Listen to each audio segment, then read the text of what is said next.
নমস্কার, বনির ডায়েরিতে আপনাদের সবাইকে স্বাগত।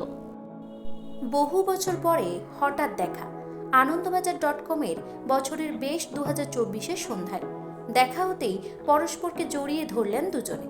একজনের পরনে ঘিয়ে রঙের শাড়ি, সঙ্গে মানানসই সোনার গহনা, আর অন্যজনের পরনে সাদা ও নীল রঙের মিশেলে টেম্পল সিল্ক শাড়ি।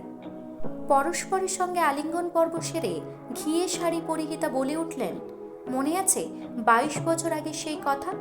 প্রশ্ন বৈশাখী বন্দ্যোপাধ্যায়। যার দিকে হেসে প্রশ্ন রাখলেন তার নাম রূপা গঙ্গোপাধ্যায়। ঠিক কি হয়েছিল 22 বছর আগে? রূপা চোখে মুখে বিস্ময়, কিছুই মনে পড়ছে না তার। বৈশাখী ফিরিয়ে দিলেন সেই স্মৃতি। 22 বছর আগের কথা।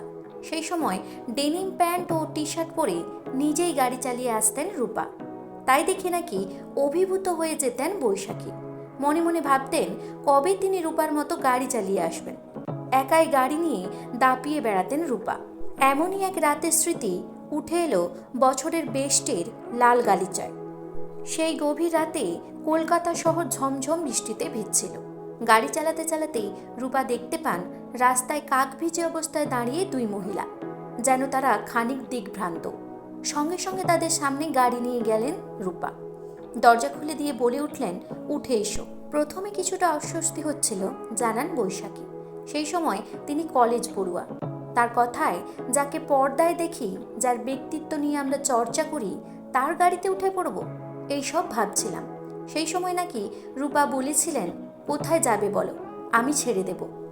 কোনো মেয়ে ভিজে রাস্তায় এইভাবে দাঁড়িয়ে থাকবে, এটা হতে পারে না যতদিন রূপা গাঙ্গুলি আছেন।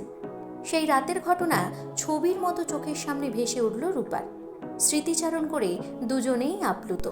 রূপা জানালেন, যেদিন থেকে গাড়ির স্টিয়ারিং নিজের হাতে, কলকাতার রাস্তায় কোনো একাকী মহিলা বা বাচ্চাসহ মহিলাকে অপেক্ষারতভাবে দাঁড়িয়ে থাকতে দেখলে আজও এগিয়ে যান তিনি।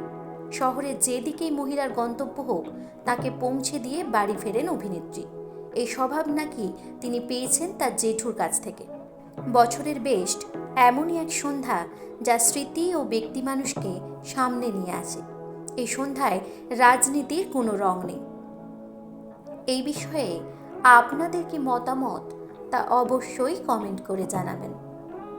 বিনোদন জগতের আরও নিত্য নতুন খবর পাবার জন্য আমাদের চ্যানেলের সঙ্গে জুড়ে থাকুন। ধন্যবাদ।